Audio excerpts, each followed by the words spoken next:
No one screamed when the alien lord ordered his daughter removed. That was the moment she understood the truth. Not that she was unwanted. Not that she was broken. But that, to them, her life meant nothing at all. The twin suns of Veltraxis burned white and cruel in the sky, their light slicing through the vast crystal windows of Lord Velka's citadel. The city below shimmered like a mirage, towers of living metal rising from endless dunes, powered by wealth mined from suffering. Inside the high judgment hall, silence pressed heavier than gravity. Lord Velka stood at the center dais, tall and flawless, his obsidian skin etched with glowing sigils of rank. He was perfection by Veltraxian standards, strong, ruthless, efficient. Everything the Empire worshipped. Everything his daughter was not. Seated near the edge of the chamber was Arienne. Her legs lay motionless beneath the reinforced chair, wrapped in adaptive plating that never quite hid the truth. She was half human, half Veltraxian, her skin a softer dark green, her eyes rounder, reflective, filled with thought rather than dominance. A reminder of a mistake Velka had never forgiven. The court nobles avoided looking at her. They always did.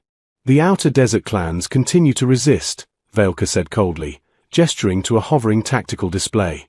They waste land rich with energy veins. Their survival is inefficient. Murmurs of approval followed. Arienne clenched her fingers on the armrests. She had studied those clans. Human-descended nomads. Survivors. Builders. They adapted instead of conquered. That frightened the Empire.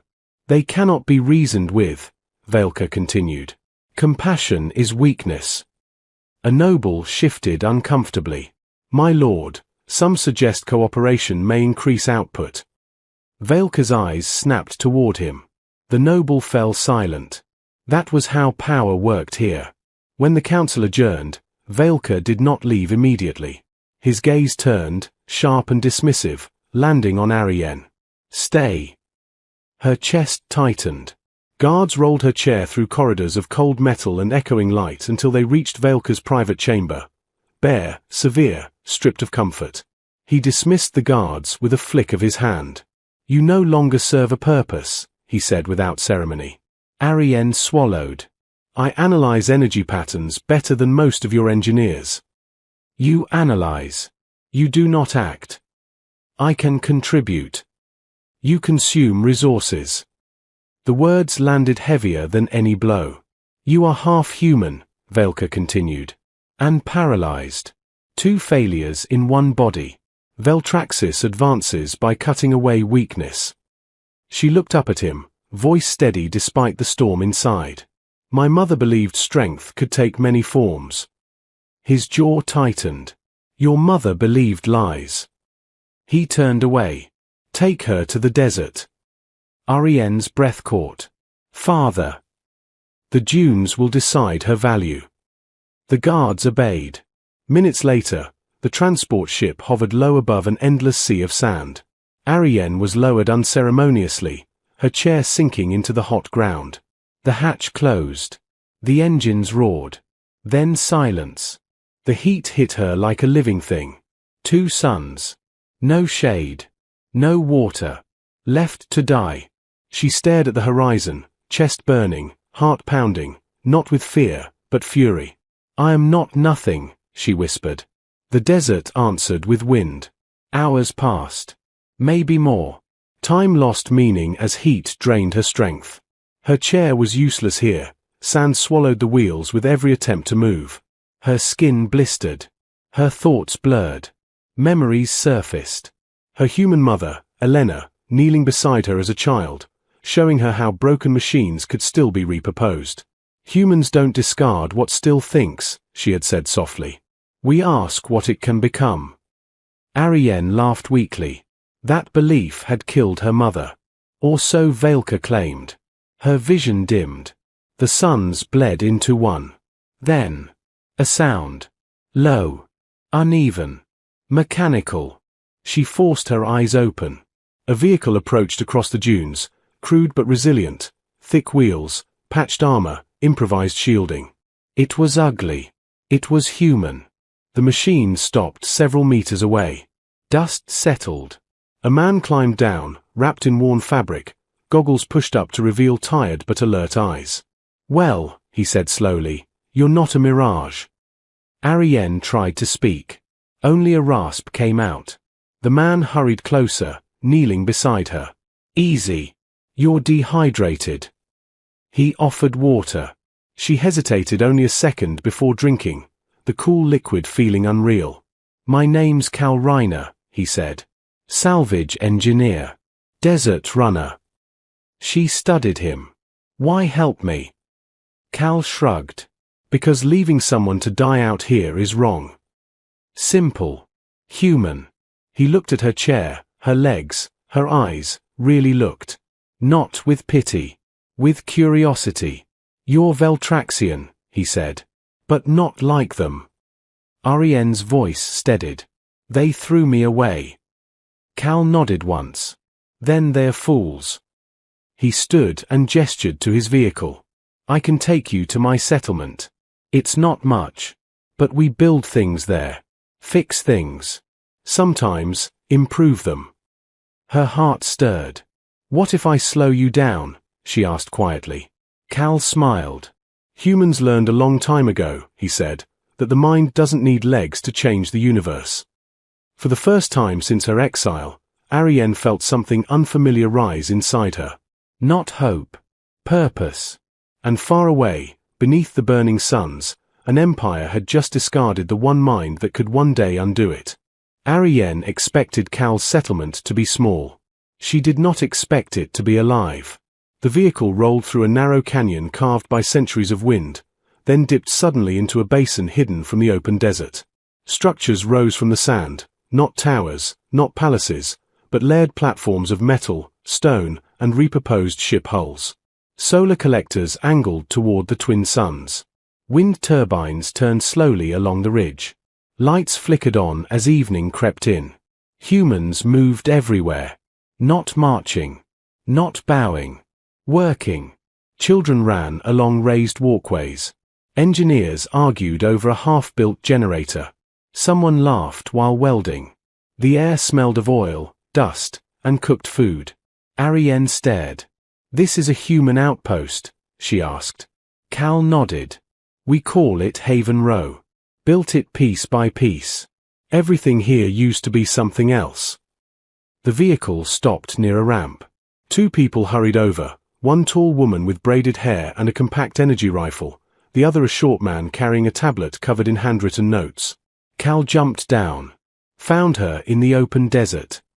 The woman's eyes widened. Under both suns? She should be dead. Ariane met her gaze. "I'm not." The woman smiled slightly. "Good." They helped guide Ariane's chair down the ramp. No one stared at her legs. No one whispered. They asked questions, but about her injuries, her hydration, her comfort. It confused her. Inside the central dome, Cal introduced her to the others. Engineers. Medics. Traders. Refugees from multiple systems. Humans and a few non-human species who had fled Imperial control. "You can stay as long as you need," Cal said. "No debts." Ariane hesitated. "Why?" Cal looked genuinely surprised. "Because that's how we survive." That night, as cooling fans hummed and the suns finally dipped below the dunes, Ariane lay on a cot staring at the ceiling. Her body ached. Her mind raced. She had been raised in a palace of power, yet had never felt this safe. In the days that followed, she observed. Humans did not have better technology than Veltraxis. Much of it was inferior, older drives, unstable power cores, patched hulls. But they used it differently. They modified instead of replacing. Adapted instead of discarding. When a generator failed, they didn't blame the weakest part. They redesigned the system. That was when Ariane began to speak up. At first, quietly. "The frequency is wrong," she said one morning, pointing at a power stabilizer that kept overheating. A mechanic frowned. "It matches the schematic." Ariane leaned forward, fingers flying across a borrowed tablet. "The schematic assumes uniform crystal growth. Yours is fractured. The resonance spikes here. She adjusted the values. The generator hummed. Then stabilized. Silence followed. The mechanic stared. How did you? I studied imperial energy matrices, Ariane said. They hide inefficiencies by overloading. Cal grinned. Welcome to the team. Soon, people sought her out. Not because she was a noble. Because she solved problems. She redesigned water recyclers to use less power. She rewired defense drones to share processing loads. She noticed patterns others missed, not because she was stronger, but because she had learned to think while sitting still. One evening, Cal brought her to the far end of the settlement. This is something special, he said. Behind a sealed blast door lay a massive structure half buried in sand, an ancient Veltraxian military relic.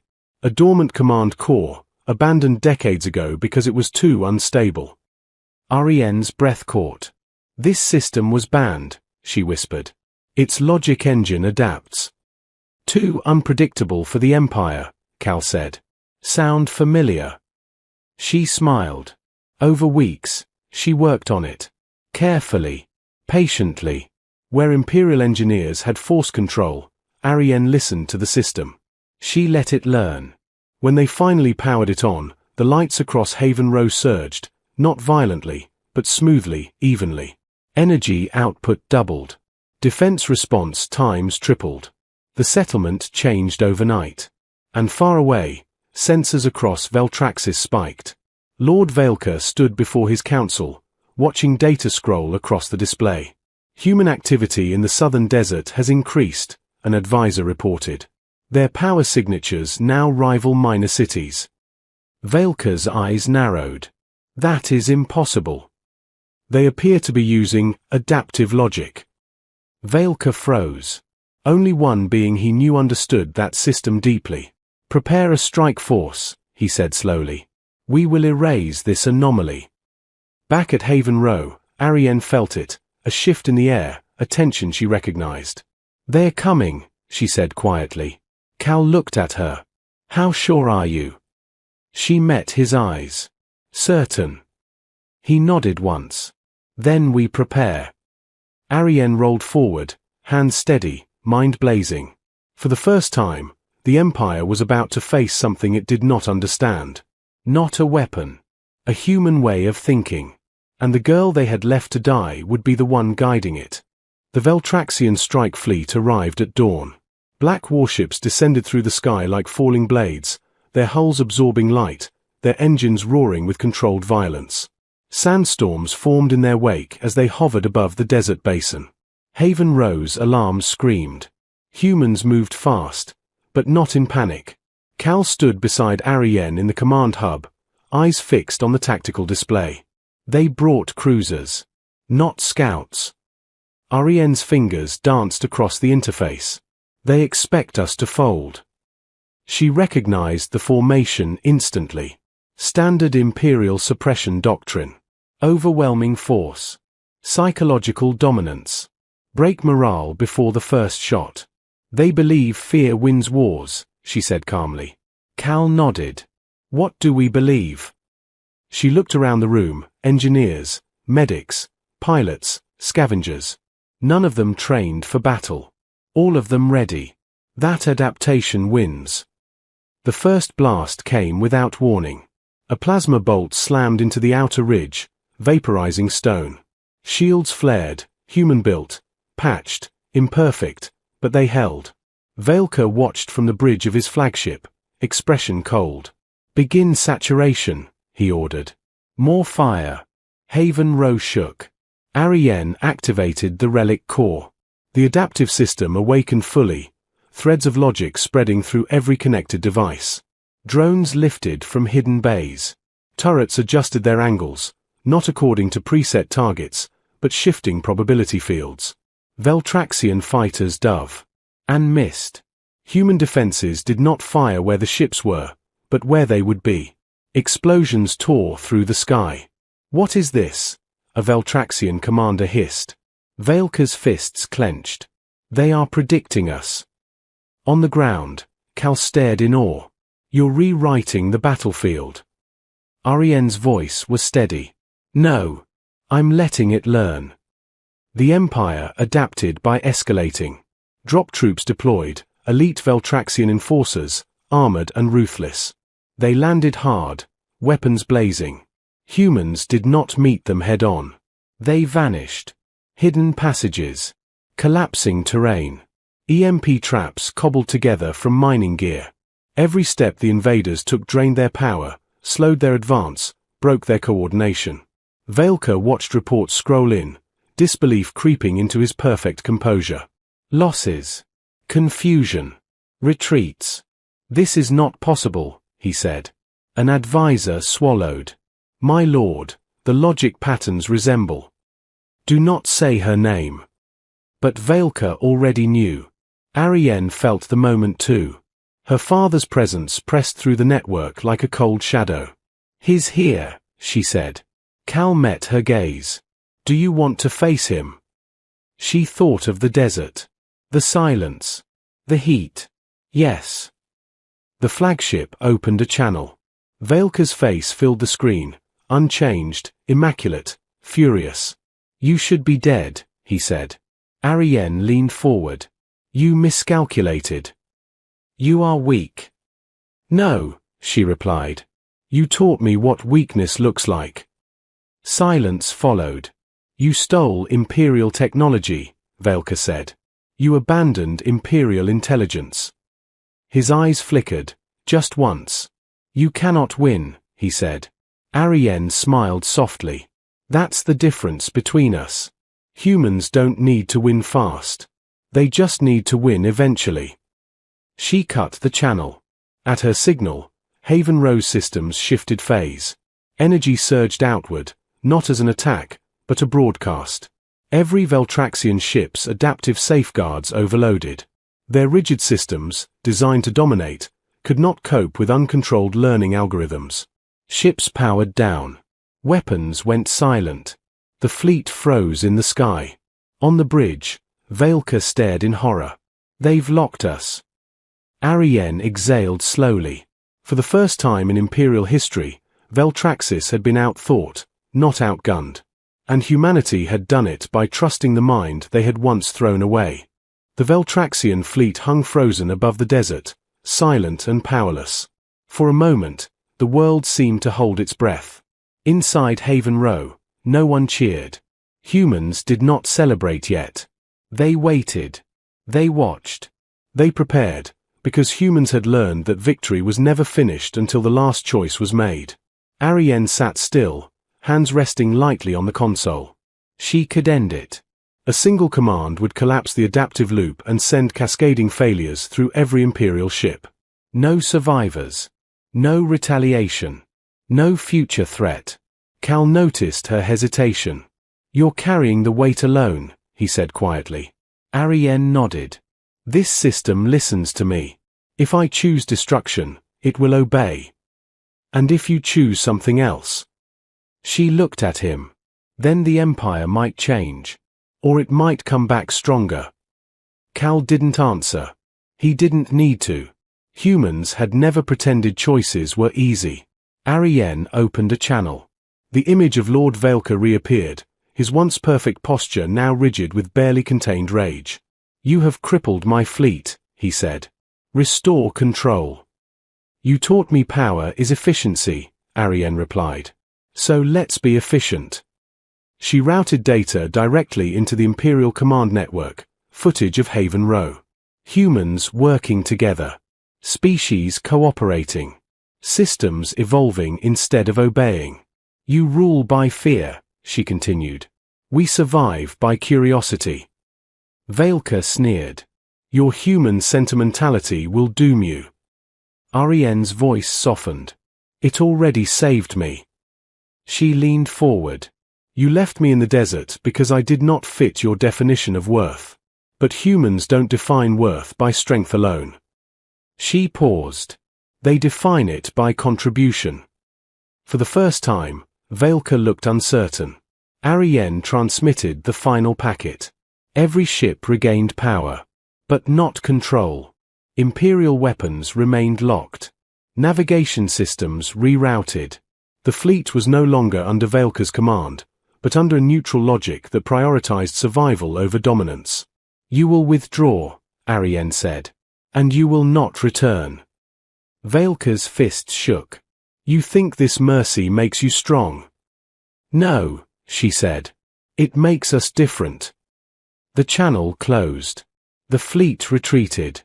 Not defeated. Re-educated.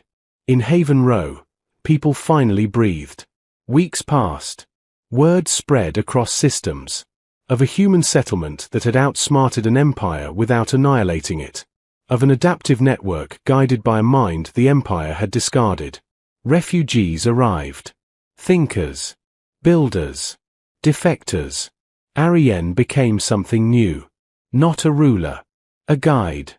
She worked with humans to refine the system, not as a weapon, but as a framework. One that adapted to its users. One that valued diversity of thought. Cal watched it grow with quiet pride. "You ever think about going back?" he asked one evening. Ariane looked toward the desert horizon. "No."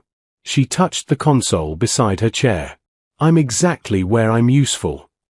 Far away, in the heart of Veltraxis, Lord Velka stood alone in his chamber, staring at reports of declining loyalty and rising dissent. The Empire had not fallen, but it had begun to crack. And it was cracking because of an idea born from a human truth the Empire could never erase. That worth is not assigned. It is discovered. Change did not arrive with explosions. It arrived quietly. Across the outer systems, Veltraxian outposts began reporting strange behavior. Engineers questioned old protocols. Soldiers hesitated before firing. Administrators asked why resources were wasted on fear instead of progress. The Empire had been built on obedience. Now it was infected with thought. At Haven Row, Ariane watched the data streams flow in. Trade routes shifting. Neutral worlds requesting access to the adaptive network. Human settlements sharing designs freely, improving them together instead of hoarding power. "This is bigger than us," Cal said, standing beside her. Ariane nodded. "That's how you know it's working." She had refused titles. No queen. No commander. Humans did not need another ruler, they needed a system that listened. So they built one. The Open Mind network spread slowly, carefully. It did not force compliance. It offered solutions. Tools. Choices. Those who joined did so willingly. That was its greatest threat. Because empires could fight armies. They could not fight alternatives. Months later, a single Veltraxian ship approached Haven Row alone. No weapons charged. No escorts. Cal frowned. "Scout." Ariane shook her head. "No. A message." The channel opened. Lord Velka appeared. Older. Not in body, but in certainty. "You have destabilized centuries of order," he said. Ariane met his gaze without anger. "You built that order by discarding anything that didn't fit. Strength built our civilization." "Strength preserved it," she replied. "Curiosity would have evolved it." Silence stretched. "You were never weak," Velka said finally. "You were incompatible." Ariane smiled sadly. "So was your empire." He straightened. "Veltraxis will adapt. Or fracture." "That choice was always yours," she said. The channel closed. The ship departed. Ariane did not chase it. Years passed. Children grew up in Haven Row learning not what to obey, but how to question. Humans and aliens studied together. Wheelchairs sat beside workbenches. Minds mattered more than muscles. The desert bloomed, not with plants, but with purpose. Ariane became a symbol without trying to be one. The girl left to die. The mind that redefined power. The proof that survival was not about domination, but understanding. One evening, as the twin suns dipped low, Cal sat beside her on the ridge. "Do you ever think about that day?" he asked. She nodded. "Every day." "Do you hate him?" She considered the question. "No," she said. I thank him. Cal raised an eyebrow. If he hadn't thrown me away, she continued, I would have spent my life proving myself to someone who never wanted to understand me. She looked out over the settlement. Over humans building, laughing, arguing, creating. Instead, she said softly, I found people who asked what I could become. Cal smiled. Far across the stars, the Veltraxian Empire continued to change, or crumble, depending on who told the story. But one truth echoed everywhere. Humanity did not conquer the galaxy with weapons. They did it with ideas. And the empire that once believed perfection meant strength learned too late what humans had always known. The future belongs not to the flawless, but to those who refuse to throw away potential. The end.